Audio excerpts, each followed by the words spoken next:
People who grew up with strict parents. What was their most unreasonable rule? Story 1. Have a friend who isn't allowed to go out if he's already had too much fun this weekend. That's the only reason. They think he'll become corrupted if he has too much fun, and that he won't know how to work. Oh yeah, I forgot to mention that he is in freaking college. Story 2. No trends or passing fads. Pokemon banned. Barbies banned. Beanie Babies banned. PlayStation/Game Boys banned. Anything particularly fashionable or popular, regardless of actual merit, was met with derision, and he'd be mocked for even suggesting interest. We are achingly frumpy kids with interests and cultural references, or lack thereof, that isolated us from our peers, and they wondered why each of us were bullied. Story 3. I had a friend who wasn't allowed to sit on the couch no matter the circumstances. That was the first time I realized something was really wrong in his house. The kicker? It was a couch, so it's not like he was going to ruin it. Edit. No, the parents weren't saving the couch for the company, and the kids didn't have a history of damaging the couch, and they weren't even little troublemakers. They were surprisingly well-behaved teens, surprisingly because of how they were raised. This is about control, not logic. Domestic abuse is always about exerting control, so don't let anyone try to convince you otherwise. Even after adding a note about child abuse, I'm still getting jokes about how my friend must be a dog. Story 4. For every minute I was late coming in from curfew, I got grounded for a week. I once spent 10 weeks grounded due to a sobriety checkpoint. Reply 1. Wow. For me, it was every minute late is a minute earlier the next day. Mine is logical. Yours is beyond insane. That actually does seem logical. It sets up the concept of consequence very well. I will probably do this to my kid one day. Story 5. I was forced to drop out of school in the 5th grade because my grandmother believed that most people have no souls and were demon-possessed. She said that the world was unsafe to roam freely because Satan was trying to corrupt God's children. This led to a very sheltered life and very silly things like having to pray over every individual item that entered the house. Food, toiletries, dish soap, you name it. I'd get woken up at 2 a.m. to be screamed at for 3+ hours over something God had told her that I did wrong. So yeah, I guess the most unreasonable rule I grew up with was not being allowed to leave the house. Story 6. My mom was insanely controlling about food. Weird rules were in place, like 1 slice of lunch meat per sandwich.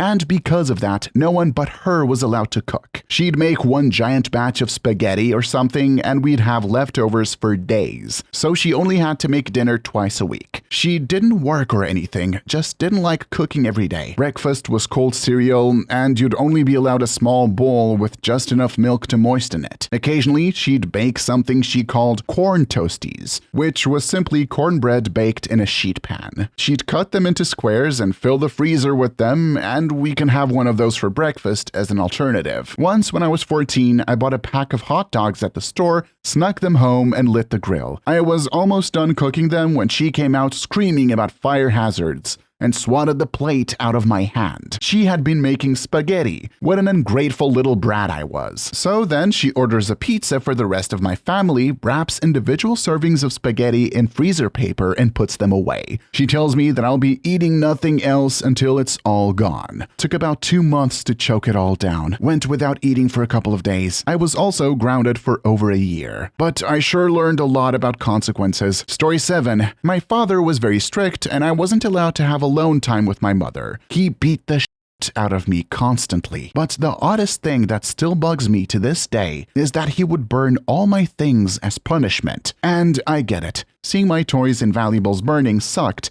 and I probably learned some lessons. But he didn't only burn toys. He would also burn everything. Every year or so for school, we would go to Major and buy new school clothes and shoes. He would also burn those, like sometimes days after he bought them. At 8 years old, I remember thinking, you now have to buy me more clothes. But that wasn't the point, I suppose. He once took me to the Palace of Auburn Hills in Detroit to see the Globetrotters one year, and during the night, he bought me a Globetrotters basketball and jersey. We we had a fun night. The very next day, I had left something on the floor in my room, and his punishment, among other things, was to burn the basketball and jersey he had bought for $150 less than 24 hours earlier. It just never made sense to me. My friends would joke about it all throughout middle school and high school. Nobody deserves to be abused and have their belongings burned as punishment. It's especially confusing when he burned things that he bought for you with his own money. It's good that you were able to recognize that his actions were wrong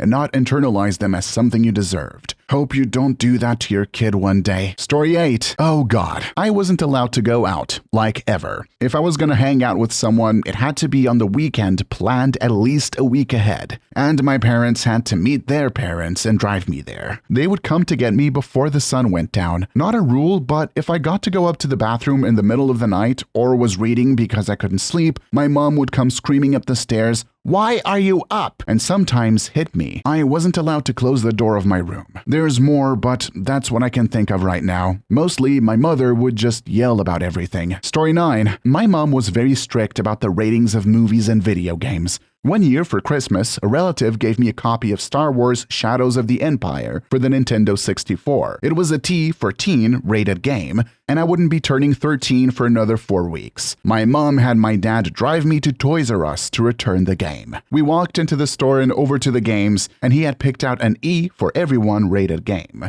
We proceeded to check out, and as we went to the car, he handed me not only the new game, but the game we were supposed to have returned to buy it as well, and told me not to let her catch me playing it. My mom used to be like that. No E10 games until 10, T games until 13, and originally no M games until 18. That changed when my cousins got me Super Smash Bros. Brawl for Christmas, and I guess she just accepted it. Story 10. We couldn't go sledding during the winter or any other season, obviously, because my mom was a neat freak and didn't want snow slogged into the garage. So, no snow playing of any kind, really, and never built a snowman. I went sledding when I was an adult. It's pretty great. All of the clothes in our closet had to be arranged by color, descending in order by shade. So, for example, midnight blue at one end of the blue section and Tar Heel blue at the other. There was a system in place for colors too. So if the yellows were by the purple, for example, there'd be hell to pay. No shoes are on in the house under any circumstances. Was super uncomfortable when my brother friend, who had prosthetic legs and always had shoes on,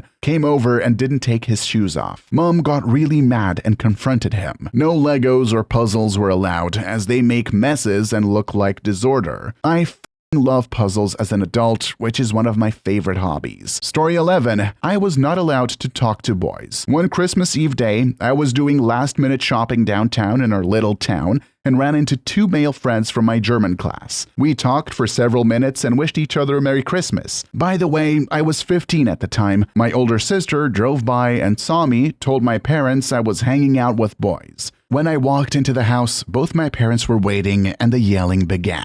Very fun Christmas Eve. Reply 1. Parents who do the whole no boys thing are setting their daughters up to cling to the first guy to give them any attention, even if it's not positive or healthy. Kids need to experiment and find out what works. Otherwise, they wind up trapped by inexperience and in relationships. Story 12. My parents were slack, and my best friend's parents were so strict that she would escape to my house for freedom. It was the 12th grade at the prom. Her parents allowed her to go, but said she wasn't allowed to dance while we all went to prom and had fun dancing. It was fantastic until she saw her parents standing at the back watching. She then moved out for university, and after her first year, she came home to work for the summer. She had been on her own for a year and supporting herself, and her parents gave her a 9 p.m. curfew. She spent a lot of time at my house that summer. She was married by the next summer and didn't have to deal with it. Story 13. My dad didn't believe in periods, and when I cried that I needed feminine products, gave me food stamps to buy them. I was humiliated. Story 14. I had to write essays on TV shows that I wanted to watch in order to have them unblocked by parental controls. I remember writing a riveting piece on the educational and cultural benefits of Disney's That's So Raven. Also, I wasn't allowed to watch PG-13 movies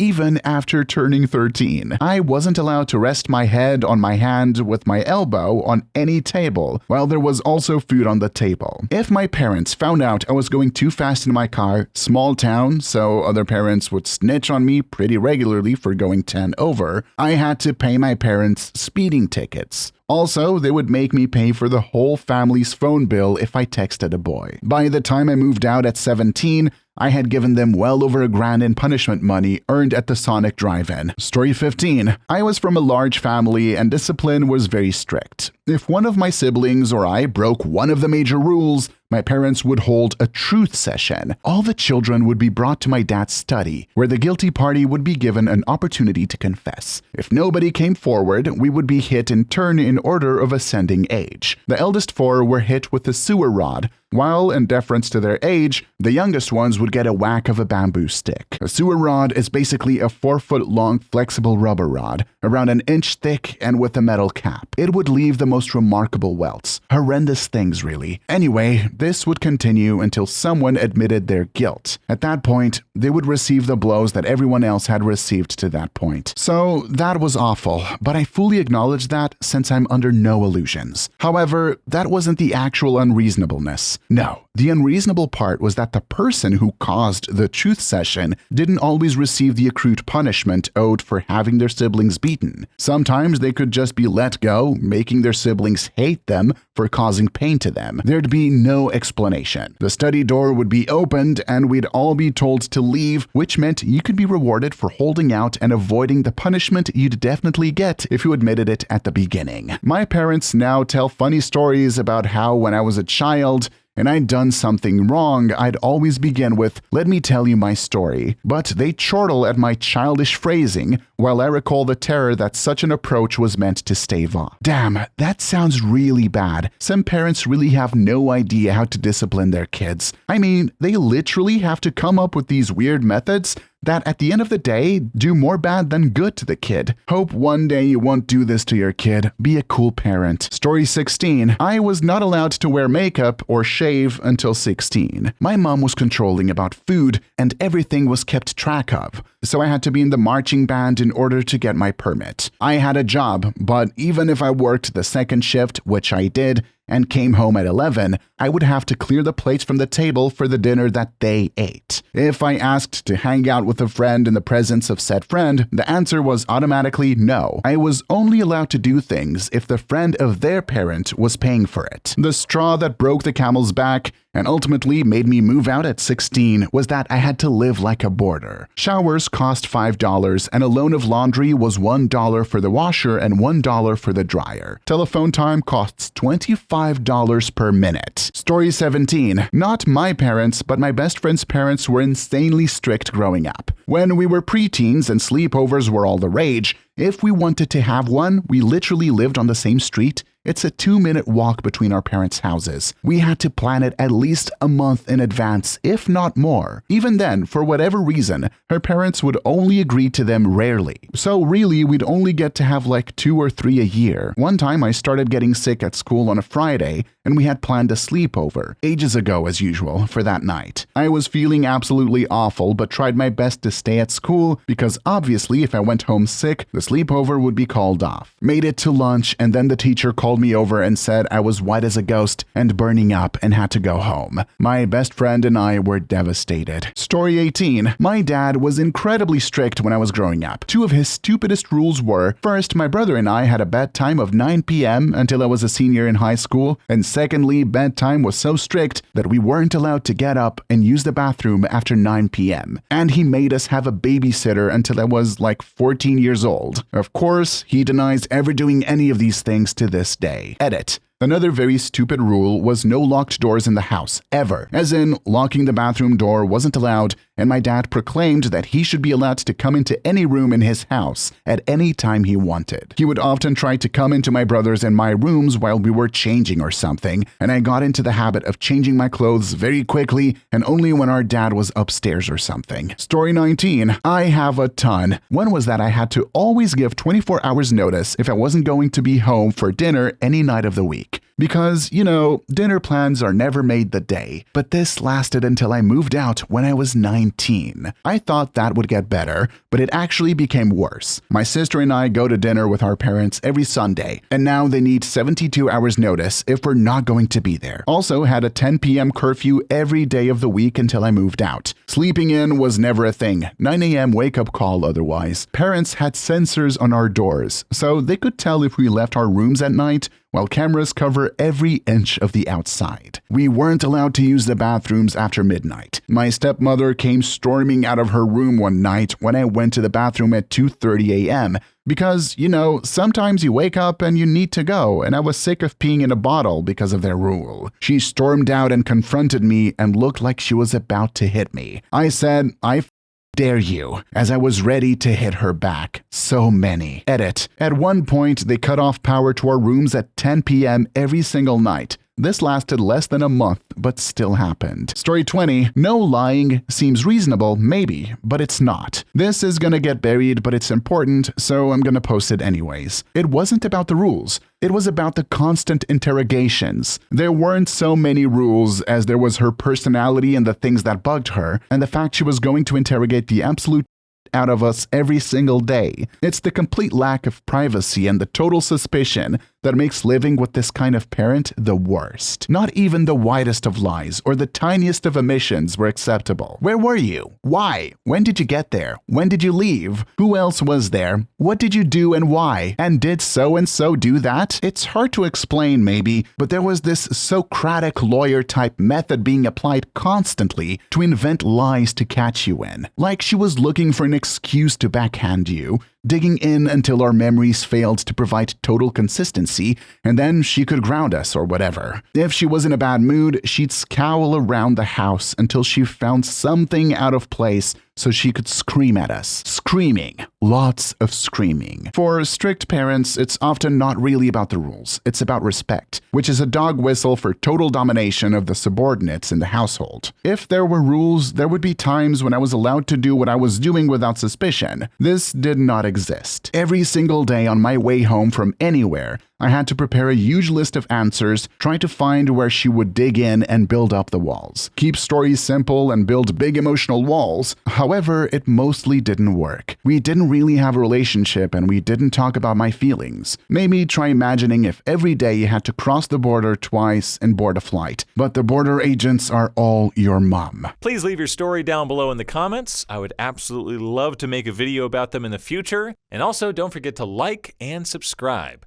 And until next time, peace.